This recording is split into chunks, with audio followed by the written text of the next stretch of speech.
Assalamualaikum warahmatullahi wabarakatuh. Waalaikumsalam. Baik, selamat pagi sahabat Geomaritim dan sahabat museum semuanya.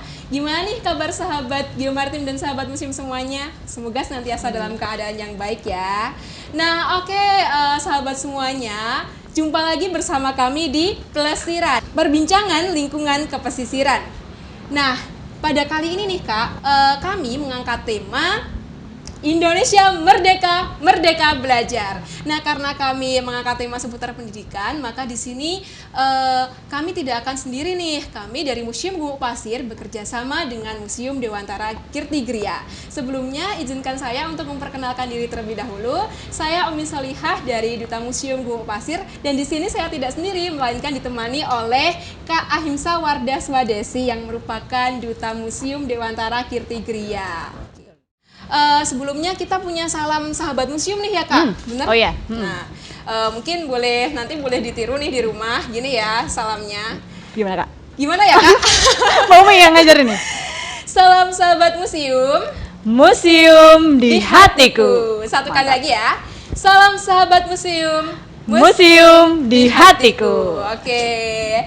Nah, langsung saja di sini kita akan membahas mengenai Indonesia Merdeka, Merdeka Belajar. Karena memang gini ya Kak, momennya sekarang kan sedang peringatan hari ulang tahun RI yang ke-75 tepat di hari Senin 17 Agustus 2020 lalu. Nah, seperti yang kita ketahui nih sahabat Geomaritim dan sahabat museum, di akhir Desember kemarin, akhir Desember 2019 hingga sekarang belahan dunia ini sedang dilanda pandemi global nih berupa COVID-19 gitu. Nah, oleh karena itu pemerintah ini mengeluarkan kebijakan, salah satunya adalah study from home nih Kak, untuk bidang pendidikan ya, betul? Nah, oleh karena itu nih, sahabat Geomaritim pasti sudah banyak nih dari pelajar Indonesia yang lama itu belajar di rumah gitu ya. Jadi mungkin dari mereka dihinggapi rasa bosan, betul ya Kak, kayak gitu. Nah, oleh karena itu salah satu media yang bisa selalu asyik baik itu di saat pandemi ataupun tidak, salah satunya adalah museum sebagai tempat untuk pembelajaran di luar kelas. Nah, oleh karena itu di sini kita akan langsung berbincang bersama dengan Kak Ahimsa mengenai salah satunya adalah peran museum di bidang pendidikan itu seperti apa sih Kak menurut Kak Ahimsa gitu. Oke, siap. Mantap. Sebelumnya terima kasih Umi dan teman-teman Museum Gumuk Pasir yang sudah mengajak Museum Dewantara Kirtigria ini ya kolaborasi ngadain kegiatan bareng ya. Menarik banget ketika kita ngobrolin soal museum dan juga soal pendidikan kayak gitu, karena tadi yang disebutin Umi, pendidikan kena imbasnya nih karena adanya pandemi gitu. Iya, betul. Nah, sebelum ke museum mungkin kita ngobrolin soal pendidikan dulu. Kita ada di Museum Dewantara Kirtigria yang banyak cerita soal Ki Hajar Dewantara, ngejreng gitu ya, udah ada wajahnya gitu ya, ada sosoknya. Nah, salah satu hal menarik yang dulu pertama kali saya temui ketika datang ke museum ini adalah salah satu wall text atau tulisan di dinding koleksi museum, di mana ada gambaran soal konsep pendidikan yang sebenarnya diusung sama Ki Hajar itu sebenarnya seperti apa gitu. Oh iya, seperti apa nih Kak? Ki Hajar itu punya sistem yang sebenarnya sistem Among, dan itu menarik banget Mi. Karena di situ ternyata Ki Hajar itu udah menggambarkan gitu, sebenarnya kalau yang namanya pendidikan tujuannya adalah untuk mewujudkan anak-anak yang punya kematangan jiwa, yang artinya kematangan jiwa ini berarti mampu menghadapi segala rintangan dalam hidupnya untuk menjadi orang yang bermanfaat gitu. Jadi bukan semata-mata punya pengetahuan atau kecerdasan intelektual gitu, tapi mereka bisa menggunakan kecerdasan intelektual, kemudian pengetahuan yang mereka miliki untuk menghadapi rintangan di dalam hidup, kemudian menjadi orang yang bermanfaat di lingkungannya, seperti itu. Nah, itu soal pendidikan ya teman-teman. Nah, kemudian ketika itu dikaitkan dengan peran museum seperti apa? Nah, mungkin kesannya selama ini museum itu jadi sesuatu yang sekilas kayak yang isinya koleksi kuno, terus habis itu senyap dan lain-lain sebagainya. Nah, tapi teman-teman, sebenarnya museum ini tuh kayak punya dua peran yang sangat penting, yang itu mendukung banget dunia pendidikan. Yaitu apa? Yang pertama, museum sebagai tempat edukasi, sama yang kedua sebagai tempat rekreasi, teman-teman. Jadi kita bisa belajar banyak hal dari koleksi di museum yang punya banyak cerita, punya banyak inspirasi kayak gitu, yang kemudian tidak hanya berbicara tentang masa lalu, tapi masa lalu ini jadi semacam apa ya, Mi? Apa ya, kayak dorongan gitu, dorongan supaya kita bisa, oh berarti di masa depan kita bisa membuat yang lebih baik lagi nih dari sejarah yang sudah terjadi kayak gitu.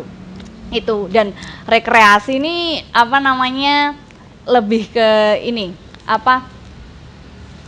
mendobrak pemikiran kita yang biasanya menganggap kalau ya pelajaran tuh hanya di sekolah, pendidikan tuh hanya di kelas yang kaku, kemudian hanya transfer ilmu gitu. Tapi kenyataannya dengan jalan-jalan ke museum kita bisa belajar seru, terus sambil jalan-jalan, foto-foto bareng teman-teman deket kita kayak gitu. Betul. Iya, jadi kayak yang ya museum punya peran yang sangat gede gitu di dalam pendidikan gitu. Iya, wah ternyata nih sahabat Geomaritim dan sahabat museum, peran museum itu cukup besar ya di bidang pendidikan ya Kak. Tadi sudah disebutkan oleh Kak Himsa, salah satunya adalah edutainment nih Kak. Berarti gabungan dari edukasi dan hiburan gitu ya.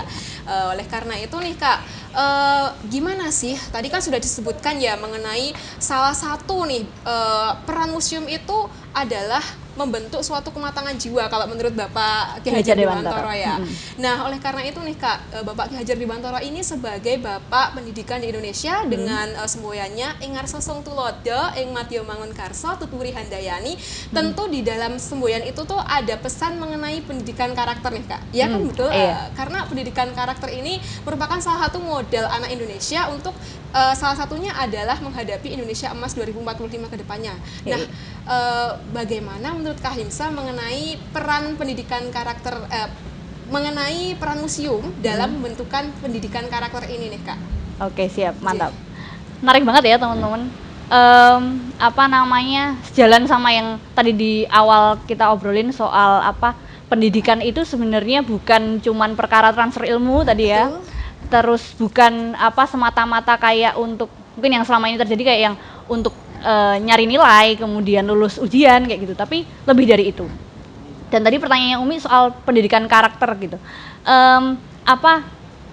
pendidikan karakter ini yang jadi goalnya kita gitu, yang jadi tujuannya sebuah pendidikan gitu, yang tadi disebut sama Ki Hajar adalah matangnya jiwa. Nah, museum berperan seperti apa kayak gitu? Museum berperan di sini sejalan gitu sama pendidikan, karena lewat adanya koleksi-koleksi yang ada di museum, biasanya kan kita nganggapnya cerita yang koleksi yang di museum ini ceritanya tentang masa lalu doang, atau cerita tentang hal-hal yang sudah terjadi dan hari ini apa sih hubungannya kayak gitu, untuk apa sih kayak gitu. Tapi sebenarnya cerita-cerita itu punya kekayaan nilai gitu, kekayaan nilai yang dalam artian berarti ketika kita mengetahui itu, kita mendalami itu, kita bakal tidak hanya mengenang masa lalu, tapi kita juga ini teman-teman kayak tergerak untuk ternyata di masa lalu itu pernah terjadi seperti ini, kita pernah berjalan sampai sejauh ini gitu, dan kita akan terdorong untuk berarti di masa kini bahkan di masa depan kayak gitu kita bisa memperbaikinya, kita bisa mengembangkan lebih jauh lagi kayak gitu. Kalau ngomonginnya soal museum-museum yang ini yang kaitannya sama sejarah bangsa, mungkin ya jadinya cuman kayak kepikirannya ya sejarah bangsa, gitu, masa lalunya bangsa dan lain-lain sebagainya. Tapi itu juga kadang-kadang efeknya kepada pribadi-pribadi yang main ke museum misalnya. Kayak dapat inspirasi tentang ketokohan ketika datang ke museum tentang tokoh gitu. Iya, betul. Atau ke museum Gumuk Pasir kan sebenarnya tidak berbicara tentang sejarah sebuah bangsa ya, tapi jelas. Museum untuk pendidikan dan ilmu teknologi mengenai sains seperti itu. Nah, iya, dan itu ngasih gambarannya bukan yang masa lalu yang ya udah kemudian itu selesai di situ, enggak. Tapi itu akan memberikan inspirasi kepada kita untuk gimana caranya kita mengembangkan diri, mengembangkan apa yang sudah kita miliki kayak gitu. Kalau bahasanya Ki Hajar tuh gimana? Setiap anak itu punya kodrat alam gitu. Atau bahasanya sekarang biasanya disebutnya kayak potensi diri kayak gitu. Oh iya, potensi diri. Oke, benar dan sekali. Museum bisa memantik untuk munculnya kesadaran, iya ada kodrat alam seperti ini, oh aku punya potensi diri seperti ini kayak gitu. Itu sih menurutku. Nah, tadi sudah dijelaskan ya mengenai gimana sih peran museum dalam pengembangan pendidikan karakter anak gitu. Nah, terus gimana nih Kak? Sekarang kan lagi masa pandemi ya Kak. Nah, lalu gimana nih eksistensi museum di masa pandemi ini dan apa hubungannya juga dengan Merdeka Belajar nih? Karena kita lagi momen 17 Agustus gitu. Mantap, mereka. Nah, kaitannya sama apa yang sedang kita hadapi saat ini, soal pandemi gitu ya. Ini benar-benar berefek ke seluruh hal di kehidupan kita, baik pendidikan, baik juga museum juga kena gitu ya, Mi. Nah, sebenarnya ini jadi semacam ini sih teman-teman, kayak tantangan tapi sekaligus juga peluang gitu. Kita mungkin melihat udah banyak orang yang mengeluhkan tentang ini pandemi, kayak yang sekolahnya jadi membosankan karena isinya tugas doang, atau kemudian di rumah nggak ngapa-ngapain dan lain-lain sebagainya, gabut dan sebagainya, kangen temen dan lain-lain sebagainya kayak gitu. Iya, ngerasain ya Mbak? Iya, udah 3 bulan lebih kita nggak ngampus, bener. Iya kan, nah bener banget. Online semuanya. Oh, praktikum online tetap ya jalan. Iya. Nah, kayak yang banyak orang yang mengeluhkan gitu tentang pandemi. Terus, nah ini di sini sebenarnya kita kayak diminta untuk kemudian berpikir, ini tantangan sih, berat sih gitu, tapi bisa juga kita ubah jadi sebuah peluang gitu. Kita dikasih momen untuk berpikir ayo mikir cara kreatif kita kemudian untuk menghadapi ini tuh kayak gimana kayak gitu. Cara cara kita untuk kemudian peran museum yang sebelumnya kalau di sebelum pandemi kayak gitu kerasa sekali, kemudian saat pandemi ini bisa nggak sih museum tetap kelihatan kayak gitu. Ini jadi peluang gitu harusnya ya, harapannya. Nah, ketika kita udah yakin gitu kalau misalnya ini jadi peluang, sebenarnya ini sih kayak banyak hal yang bisa kita lakukan kayak gitu. Bahkan sebenarnya museum-museum di DIY kayak itu udah mulai banyak yang melakukannya kayak gitu. Mungkin contohnya kayak kita sekarang ya, kita lagi ngadain diskusi online yang kalau dulu kayaknya nggak kepikiran ya Mi ngadain. Ditonton sama orang dari mana gitu, luar negeri. Kalau dulu semuanya lebih banyak tatap muka langsung gitu ya Kak. Iya banget. Sekarang kayak lebih simpel ternyata ya. Jadi kayak yang ternyata ada banyak hal yang kemudian bisa jadi peluangnya kita gitu. Ngadain diskusi online, ngadain virtual tour, ngadain kayak ini. Kalau misalnya di rumah kan kadang-kadang emang membosankan gitu ya. Terus habis itu kayak kurang hiburan. Kemudian museum belakangan ini mulai hadir dan makin kreatif karena berhasil ngasih konten-konten yang menghibur gitu selama di rumah kayak gitu. Itu juga termasuk menurut saya sih peran dalam pendidikan, karena ya kita nggak bisa sekolah di kelas kemudian ketemu teman, dan salah satunya yang paling sering kita temui adalah handphone yang isinya adalah sosial media dan lain-lain, dan museum berhasil masuk ke sana untuk ngasih konten-konten yang kemudian menghibur dan juga edukatif tentunya kayak gitu. Itu juga peran yang mungkin kelihatannya kecil tapi berefek loh kayak gitu. Teman-teman jadi gak stres gitu ngeliatin sosial media isinya apa gitu. Bikin overthinking terus. Iya, insecure, aduh. Ya, terus ya itu adanya museum jadi bisa loh berkontribusi di sana gitu. Iya, oke teman-teman. Nah, mungkin nih terakhir nih Kak, yang bisa didapat nih dari program-program di museum, baik itu daring ataupun luring, nilai-nilai apa sih yang bisa masyarakat dapatkan dari kunjungan museum itu Kak? Kalau berkunjung museum ya, mantap. Sebenarnya kalau soal apa yang akan kita dapatkan ketika berkunjung ke museum banyak sih teman-teman. Tapi yang terutama adalah bahwa museum ini menyimpan bukan hanya barang-barang kuno, maksudnya bukan hanya koleksi-koleksi yang kita anggap koleksi tua, kemudian usang dan lain-lain sebagainya, tapi di balik koleksi-koleksi itu ada cerita-cerita yang kemudian sangat berharga gitu, sangat berharga untuk kita abaikan. Sama kayak gini sih, saya sering gambarinnya kayak gini. Ketika misalnya nih Mbak Umi gitu dapat kado dari orang yang tersayang gitu, senang banget nggak sih Mbak Umi? Luar biasa sih, senang banget kan ya. Posting nanti ya. Oh iya, langsung diposting kayak gitu. Karena saking berharganya teman-teman. Bahkan walaupun barangnya itu cuman yang biasa kayak gitu, cuman sedotan gitu ya, sedotan. dikasih sedotan gitu. Tapi ketika yang ngasih itu apa namanya sangat istimewa gitu, kita sangat menghargai pemberian itu. Nah, sama halnya kayak koleksi-koleksi di museum. Koleksi-koleksi di museum itu walaupun apa namanya isinya ini di museum ada meja, ada kursi, ada kaca dan lain sebagainya. Di rumah saya juga ada banyak kayak gitu. Tapi ceritanya nggak seberharga dan semenarik apa namanya barang-barang di museum kayak gitu. Karena mereka merekam kejadian-kejadian, kemudian cerita-cerita yang kemudian menginspirasi dan punya nilai motivasi yang berbeda gitu. Ketika kita menyimak betul-betul apa sih yang terjadi di masa lalu, kemudian koleksi ini bisa sampai di sini kayak gitu. Betul. Lebih berharga gitu. Jadi ketika kita datang ke museum, kita akan mendengarkan atau melihat gitu cerita-cerita apa yang sudah terjadi yang kemudian tidak hanya kita kenang tapi bisa memberikan rasa rasa ingin berbenah gitu, rasa ingin mengembangkan diri, rasa ingin mengeksplor lebih kayak gitu. Saya rasanya kayak gitu sih.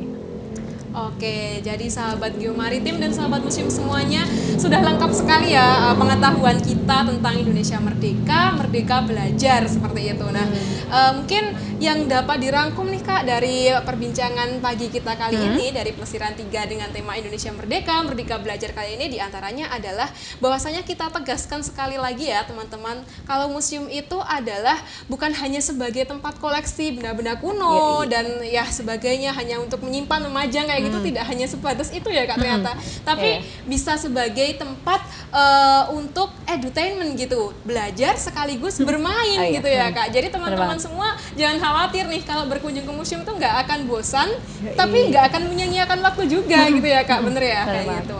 Nah selain itu nih teman-teman, karena lagi di masa pandemi ini, museum juga hadir sebagai tempat untuk pembelajaran non formal nih Kak. Jadi kan kalau semasa sebelum pandemi kemarin anak-anak itu pada belajar formal di kelas kayak gitu ya.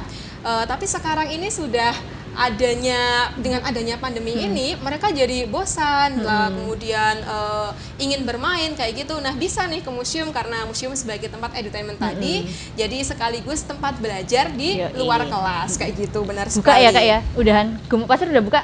Sudah buka tanggal 18 kemarin. Oh siap. Kalau di sini gimana Kak? Sudah buka, kita ada di sini makanya. Oke. Ini ada yang tanya nih Kak. Nah menurut Ki Hajar Dewantara, sebenarnya apa sih Merdeka Belajar menurut Ki Hajar Dewantara itu yang seperti apa gitu Kak?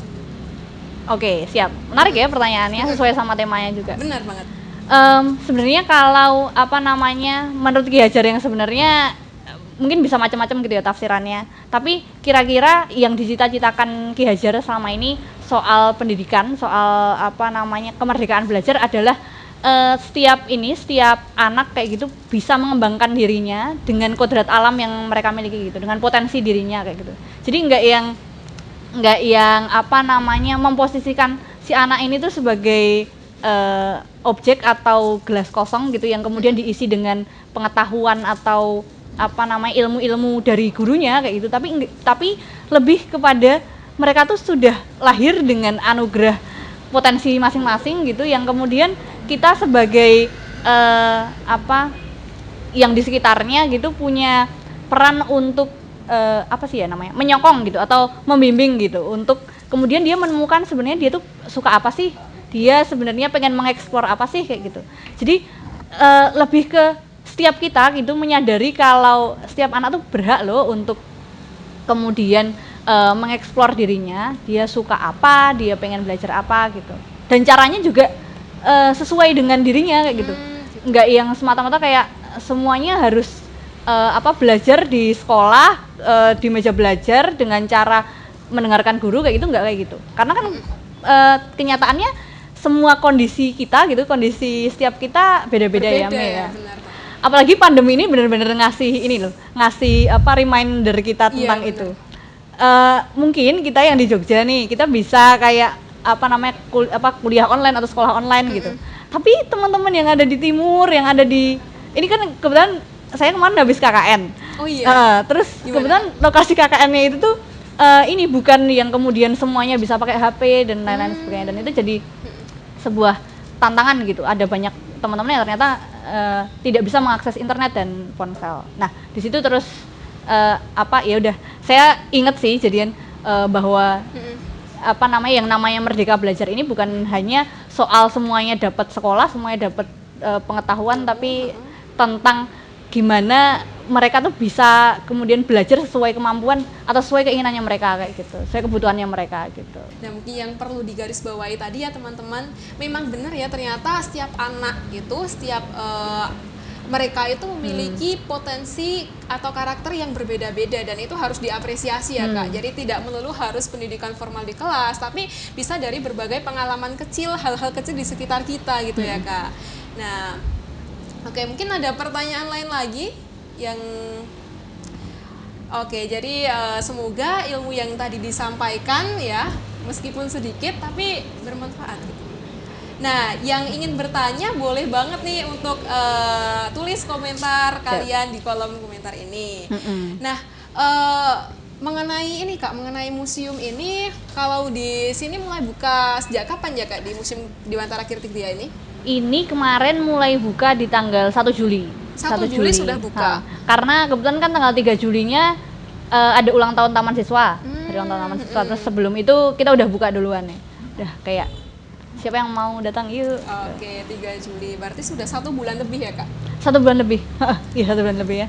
Dengan tetap memperhatikan ini ya, protokol kesehatan. Betul sekali. Wajib pakai masker.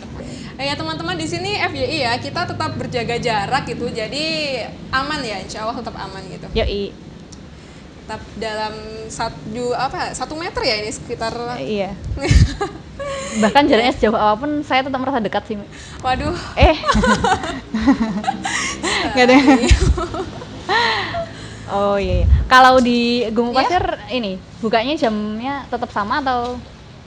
Iya sih, tapi untuk buka yang lebih full itu 18 kemarin. Tapi sebelumnya sudah beroperasi dari bulan Juli juga. Oh oke. Siap.